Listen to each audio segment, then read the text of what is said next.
Prezados irmãos da nossa Igreja Batista da Lapa, prezados amigos, parentes, aqueles que nos acompanham no nosso canal do YouTube da Igreja, nós estamos começando mais uma apresentação dentro do nosso programa educacional da Igreja, que nós chamamos de EBD Express, e o tema que nós temos desenvolvido nas últimas semanas, que chama Problemas Humanos e Respostas Divinas.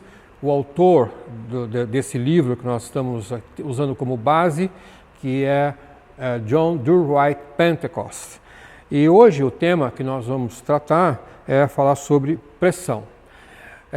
Você que está nos acompanhando, e nesse domingo, quando será transmitido essa aula, eu ficarei à sua disposição no canal do YouTube para responder perguntas, caso você queira endereçar a mim diretamente. Então, logo depois que acabar a apresentação no YouTube, eu estarei lá online e a gente pode bater um papo sobre esse tema aqui. Tá? Então, veja que a nossa temática de hoje, que é problemas humanos e que nós vamos chamar de pressão, é muito o que está acontecendo hoje. Né? Então, a sociedade está pressionada pelo coronavírus, está pressionada pelas medidas de proteção que devemos tomar. Muitas vezes elas são completamente desconfortáveis, não é? Nos causam impacto na família, a gente não consegue mais se reunir, então isso causa uma pressão social no nosso meio. Não é? E aí nós vamos talvez olhar para a Bíblia e ver, será que antigamente também o povo estava pressionado? Né? Será que essa pressão que nós hoje sentimos, de tanto econômica como social, né, como do plano de saúde, será que eles viviam isso ou eles tinham uma vida mais tranquila? Não é? E às vezes a gente ouve relatos de parentes ou avós, bisavós, né, que falam da vida pacata que eles tinham na roça e dá a impressão que eles não sofriam a mesma pressão que nós sofremos hoje, de vários aspectos, quer no aspecto da sociedade em si, com a questão de valores, às vezes novos, que nós não estamos ainda absorvemos bem, quer seja do ponto de vista econômico, quando nós temos que lutar pelo dinheiro, pelo salário, quer seja do ponto de vista da saúde, nós temos que ter um bom convênio médico. Política também, quando nós vemos nossos políticos tomarem decisões completamente equivocadas, isso causa em nós um estresse muito grande, né, por causa dessa pressão. Quando nós olhamos para a Bíblia, nós vamos ver que o salmista, e certamente toda a história bíblica, houve momentos que eles passaram grande pressão, talvez muito maior do que nós estamos vivendo hoje.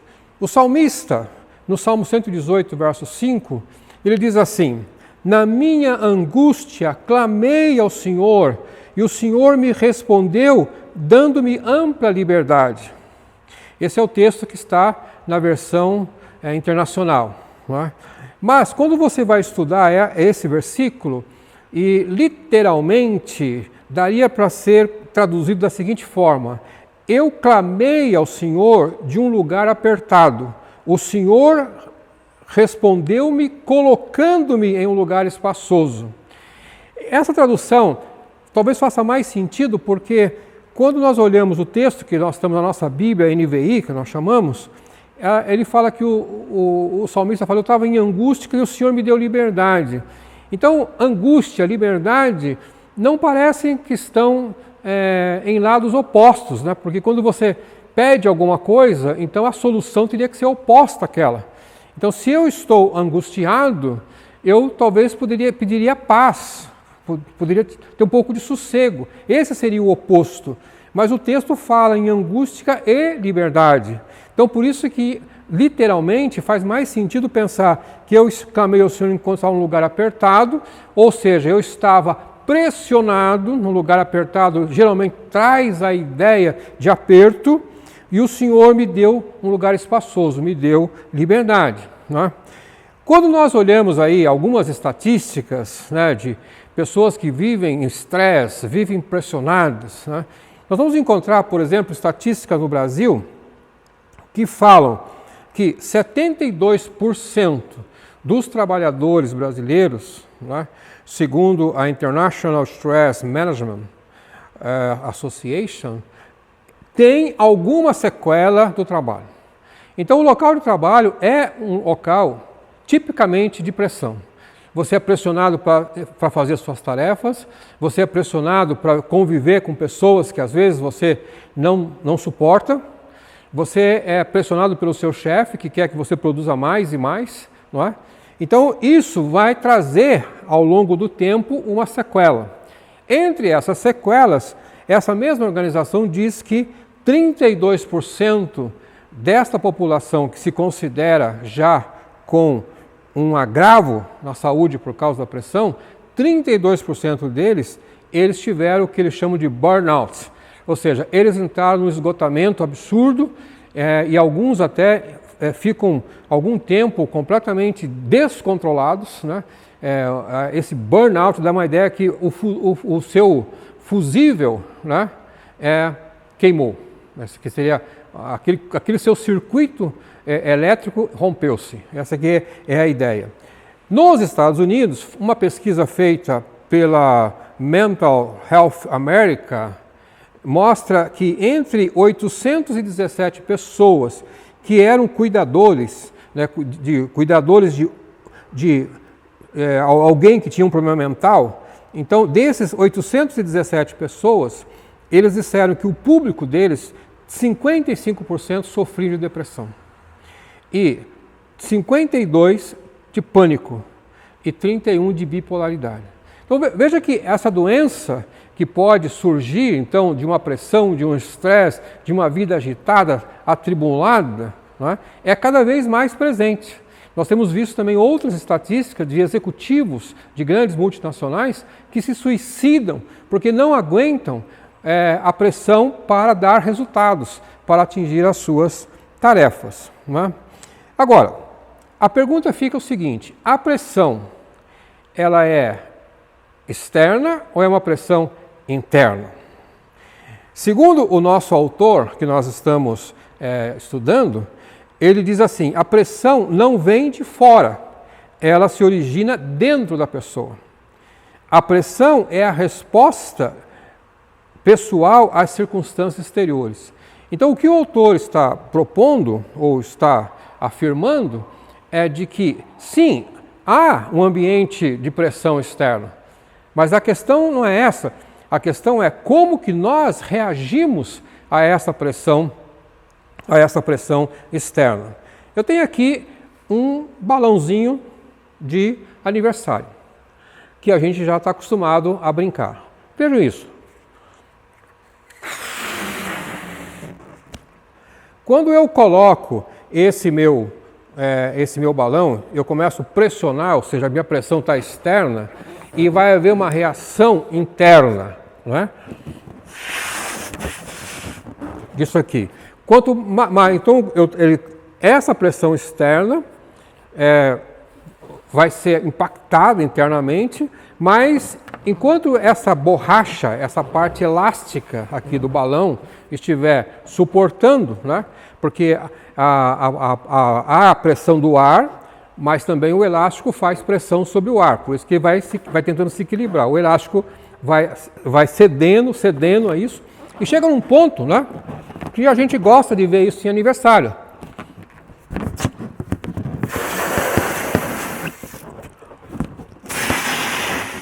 Até onde a gente vai?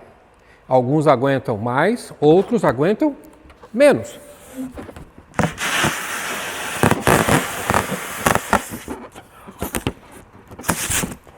Então, você talvez esteja pensando, eu estou para estourar. É o que vai acontecer aqui.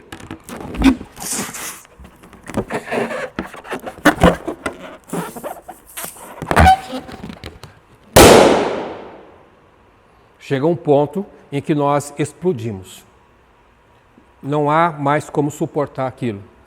E aí, o que pode acontecer quando nós explodimos? Porque nós não conseguimos gerenciar essa pressão externa. Isso a gente pode explodir com o parente, com a esposa, com os filhos. Não é?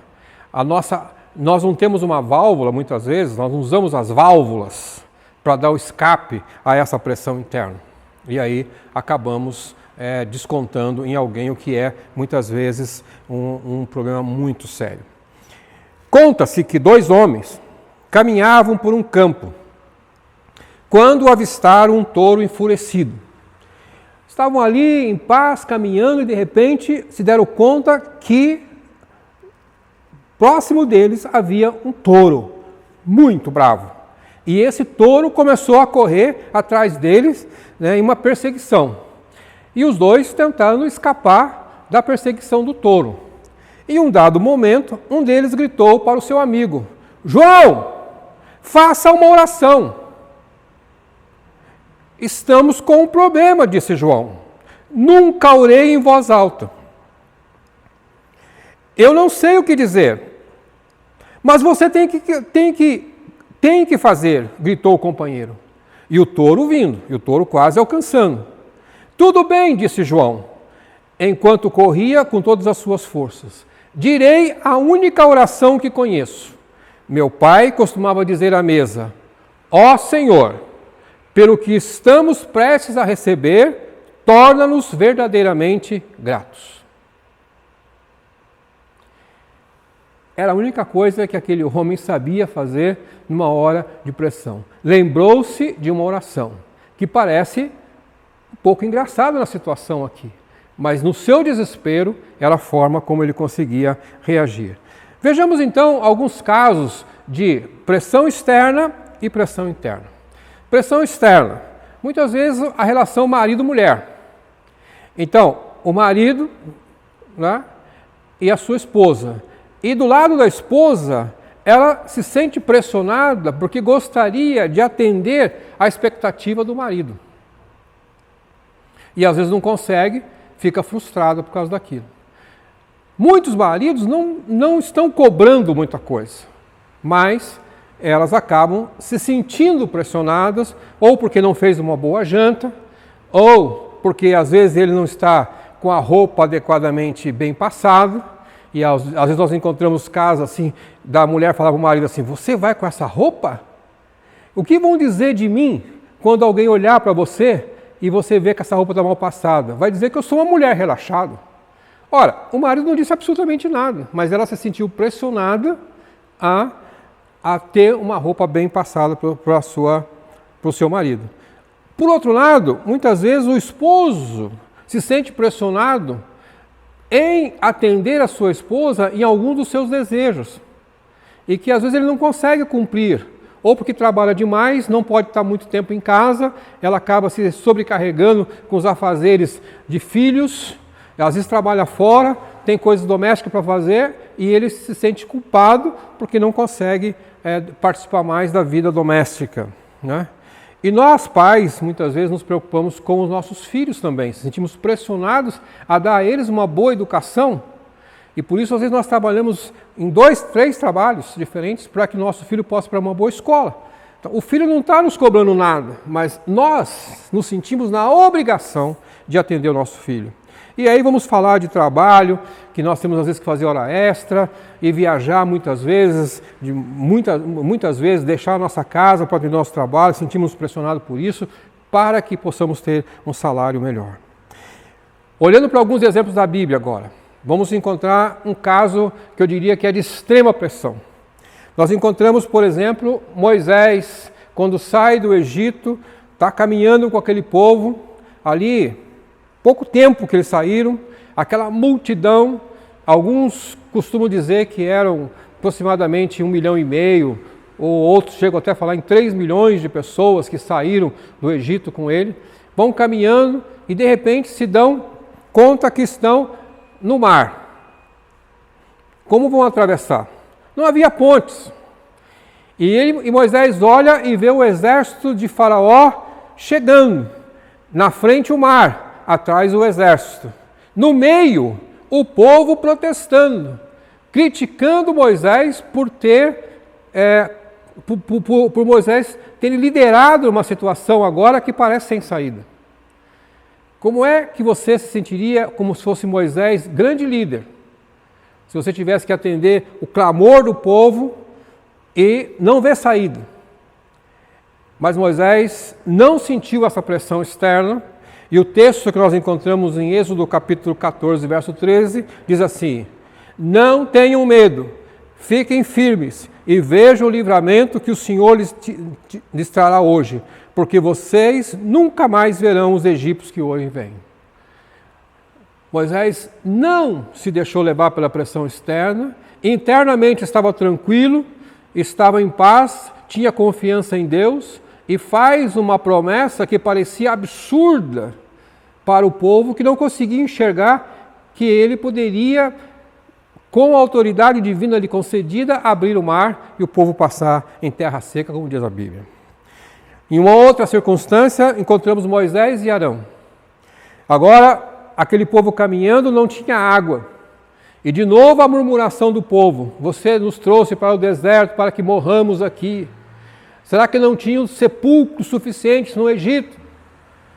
E aí Moisés e Arão, se sentindo assim pressionados, não responderam, não fizeram nenhuma atitude absurda, apenas se retiraram e foram para a tenda e conversaram com Deus, e Deus deu a orientação para ele. Encontramos Isaías falando do Messias. Isaías capítulo 53, verso 7. Isaías, quando se refere a Jesus Cristo, o Messias que estava por vir, Isaías descreve Jesus como um homem sujeito à pressão. Diz assim: ele foi oprimido, diz o texto, e afligido, contudo não abriu a sua boca. Percebe que quando Isaías descreve o Messias, ele diz assim: apesar de ser oprimido, apesar de estar sob pressão, ele conteve-se em não reagir na mesma pressão que recebia externa e controlou-se e não abriu a sua boca. E uma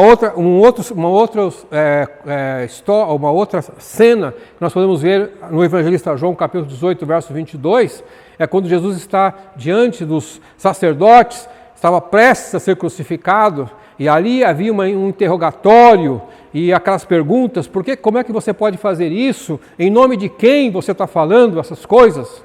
Não é? E ainda quando Jesus responde ao sumo sacerdote, um dos guardas achou que a resposta de Jesus foi uma resposta mal educada e ainda lhe dá um tapa no rosto. Imagina se você está diante de alguma autoridade, está sendo pressionado a dar uma resposta que eles gostariam de ouvir, mas não é a verdade, e ainda você recebe um tapa no rosto ainda. Precisa ter muito sangue frio para você não reagir, para você se controlar e não se deixar levar por aquele cenário todo. E mais ainda um pouquinho para frente, nós encontramos agora Pedro e João, também diante daqueles sacerdotes, também diante do Sinédrio, e eles estavam interrogando: em nome de quem vocês estão fazendo essas curas? Em nome de quem vocês estão? Quem deu essa autoridade? Né?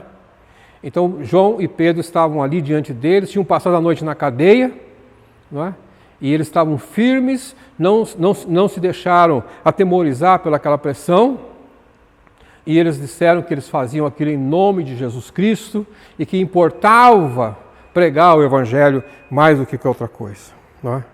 Isso é o que nós encontramos várias situações. Eu só dou alguns exemplos, mas há muitos outros. E uma em particular aqui, eu gostaria de destacar, por exemplo, uma conversa que às vezes a gente acaba tendo com a esposa, tem com o filho, tem com o seu pai, não é? Olho no olho. E que, diante de algumas perguntas embaraçosas, como é que você reage? Jesus está com Pedro. João capítulo 21, verso 15. E Jesus pergunta para Pedro: tu me amas, Pedro? Quantos maridos já enfrentaram essa pergunta da esposa? Ela pergunta: você me ama? Ou a esposa ouviu essa pergunta do seu marido e você tem que dar uma resposta. Se você não estiver seguro que você ama a sua esposa ou você ama o seu esposo, você vai sentindo uma pressão muito grande. Pedro aqui deu 3 respostas, não é? Até Jesus entender que de fato ele o amava. E aí Pedro recebe a incumbência de pastorear o rebanho.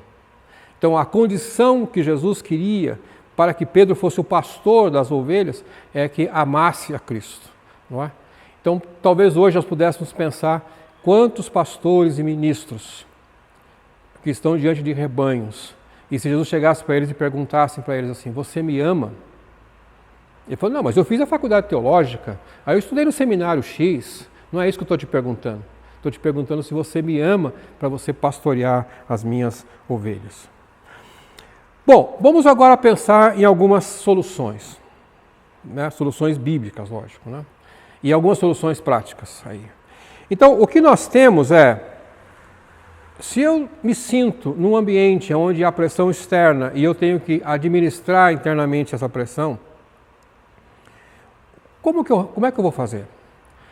A sugestão prática seria o seguinte, primeiro, fazer uma reflexão do ambiente que você está vivendo, da situação que você está vivendo, da sua capacidade profissional, da sua capacidade intelectual, e para você ver se essa resposta que você precisa dar, que muitas vezes está te atormentando porque você se sente completamente oprimido, mesmo que a pressão externa seja menor às vezes, mas você se sente no dever de dar uma resposta superior àquilo que estão te exigindo, será que você tem o dom necessário para fazer aquela tarefa? Será que você não está no lugar errado? Aquela função não é para você. Então você vai se sentir sempre pressionado porque você não foi preparado para aquela tarefa. A gente vai, às vezes, essa é uma reflexão difícil, porque muitas vezes pode significar que você vai ter que mudar de trabalho, mudar de emprego, mudar a sua atividade na igreja, mudar aquilo que você está fazendo e abrir mão daquilo, porque você fala, não nasci para isso. Não é? Outra coisa, às vezes você pensa, mas por que eu não consigo dar a resposta adequada? Porque me falta conhecimento, me falta treinamento, me falta um estudo melhor. E aí você se sente pressionado. Se eu fosse mais bem preparado, talvez a minha resposta não fosse essa. Veja às vezes que quando você tem um problema em casa, ou alguma coisa que te deixa muito preocupado, uma coisa até que a gente vive todo dia, né? Você tem o seu celular, e aí parece que deu um problema, você fica desesperado, porque já não consegue alcançar suas mensagens e aquelas coisas todas. E aí você encontra alguém e fala assim, por favor, me ajuda. Aí aquela pessoa que entende de celular, que entende dos aplicativos, apenas dá 2 toques na tela e tranquilamente devolve o aparelho funcionando. Não se apavorou, porque tinha conhecimento intelectual. Às vezes também nós somos pressionados porque nós não temos condições físicas para fazer certas tarefas. E temos que fazer, então temos dores também, isso pode acontecer. Então essa análise é super importante. E às vezes, nós enquanto crentes, precisamos ter também uma vida espiritual melhor com Jesus Cristo, tá? Para poder dar a resposta necessária. Quando Pedro é perguntado se amava Jesus, então essa condição espiritual de amar a Cristo para exercer a sua tarefa era essencial para aquele trabalho. Muitas vezes as pessoas não têm uma experiência boa com Cristo, uma boa experiência cristã, e vai fazer um trabalho evangélico e vai se dar mal, porque não está devidamente preparado. Bom, vamos então sugerir algumas coisas, se caso você sentir que precisa se livrar dessa pressão ou administrar melhor a sua pressão interna. O que é que nós encontramos na Bíblia quando Jesus estava pressionado? Uma das coisas que nós notamos bem, ele fala, ficando a sós com Deus. No Evangelho de Marcos, capítulo 1, verso 35, Lucas 5, 15, e Jesus muitas vezes se retirava para orar quando ele estava diante de uma situação que ele tinha que tomar uma decisão importante. Em alguns lugares ele deixava, eu preciso me retirar, deixava ali as pessoas que ele tinha que curar, que ele tinha que abençoar, e ia e se retirava. Nós também precisamos, diante de um quadro de pressão, muitas vezes ficar quietos, entrar no nosso quarto, quem sabe até sair um pouco de casa, ir para um lugar tranquilo e gastar esse tempo em oração, porque para refazer a nossa vida espiritual. Outra coisa que nós encontramos na vida de Jesus é que Jesus, ao contrário do que alguns possam pensar, que ele está só na sinagoga, só ensinando, só fazendo milagre, Jesus também tinha uma vida de que vamos chamar, entre aspas, de diversão. Quando ele ia na casa, até de pessoas que não eram religiosas, né, como encontramos em Mateus capítulo 11, verso 19, e ele foi acusado por entrar na casa dos chamados pecadores e comer e beber com ele, ali era um momento de distração que Jesus também tinha. Então, muitas vezes nós perguntamos assim, quando foi a última vez que você foi numa festa de aniversário? Se essa pergunta hoje, alguém vai falar assim, irmão Marcos, isso aí já faz um ano que a gente não vai em festa nenhuma. Mas pensando no nosso dia a dia, então é importante às vezes atender um convite de um aniversário, de uma festa de casamento, de uma reunião familiar, para que a gente possa dar risada, jogar a conversa fora. Isso nos ajuda também. Encontramos ainda, por exemplo, Jesus agora buscando a ajuda dos seus discípulos, Mateus 26, 38. Quando ele estava próximo ali de ser preso, ele estava em angústia, então ele chamou os seus discípulos, venham comigo, vamos orar juntos. A igreja tem que ser um espaço onde a gente possa trazer os irmãos que são mais próximos da gente, mais chegados da gente. Irmão, você não quer orar comigo? Eu quero compartilhar com você a minha dor. Vem na minha casa, ou vamos no templo, vamos tirar esse espaço, 2, 3, 4. Isso é a comunidade de fé que nos ajuda, muitas vezes, a superar essa pressão. E também encontramos um outro aspecto que às vezes nos deixa bastante incomodados, é quando não conseguimos fazer um certo trabalho por falta de planejamento. Então nós não conseguimos organização. Quando Jesus vai fazer o milagre dos pães e dos peixes, antes dele multiplicar os pães e peixes, ele fez um trabalho de organização. Ele mandou que os discípulos dividissem a multidão em grupos pequenos, para que pudesse todo mundo ser atendido. Então, com isso, tira um pouco da pressão de todo mundo. Imagina então Jesus querendo multiplicando os pães, e aqueles pães estão se multiplicando, e todo mundo querendo pegar um pão ao mesmo tempo. 5.000 pessoas. Isso não dava para fazer, isso ia ser muito desgaste. Então aqui nós encontramos uma situação de administração. Bom, parece ser então que nós estamos falando que a pressão é ruim. A pressão nem sempre é ruim, tem um lado bom também. O pastor Daniel Vieira da Silva, pastor da Assembleia de Deus, ele cunhou a seguinte frase: a pressão até um certo ponto é boa, pois proporciona preocupação. Cuidado e pressa em fazer algo, mas também precisamos ter cuidado e atenção para que esta pressão faça passar o cozimento do ponto, a fim de não desmanchar ou esfarelar o alimento e, o mais perigoso, explodir a panela de pressão.